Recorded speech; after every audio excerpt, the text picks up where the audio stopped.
ভার্বের স্বাভাবিক প্লিজ একটা সেন্টেন্সে গঠন করতে গেলে স্বাভাবিক যে বিষয়গুলো দরকার হয় সেগুলো একটু আলোচনা করি। কারণ আমরা যে শূন্যস্থান করবো, শূন্যস্থান কোন জায়গা থেকে আসছে? একটা সেন্টেন্সের কোনো না কোনো জায়গায় মিসিং। সেন্টেন্সের যা যা দরকার এটা আমরা ভালোভাবে জানলেই হলো। যেমন একটা সেন্টেন্স গঠন হয় কীভাবে? প্রথমে কী বসে? সাবজেক্ট। সাবজেক্টের পরে কী বসে? ভার্ব। ভার্বের পরে কী বসে? অবজেক্ট বা কমপ্লিমেন্ট। তারপরে কী বসে? এক্সটেনশন। এখন আমরা এগুলো একটু আরেকটু ব্যাখ্যা করি। যেমন সাবজেক্ট কী?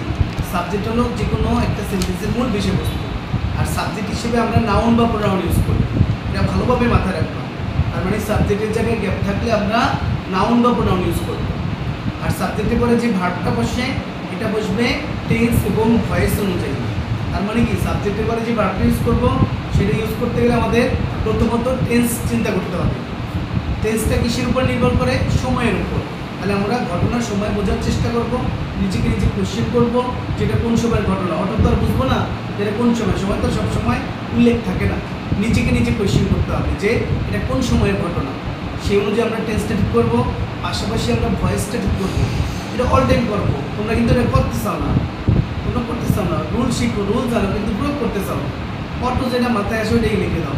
অটো আসে তো কখনো ঠিক হবে এবং কখনো ভুল হবে, তাই না? একটু চিন্তা করে করো।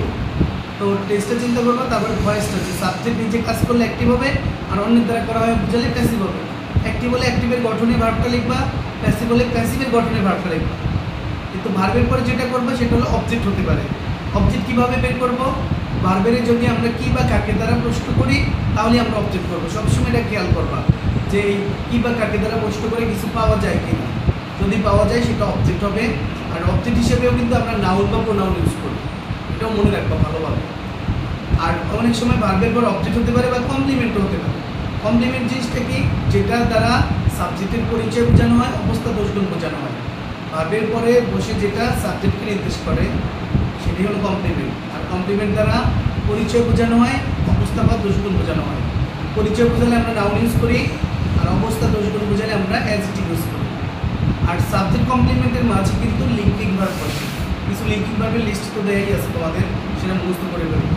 তো সেখানে যখন যেটা দরকার হয় প্রয়োগ করবো। ওকে।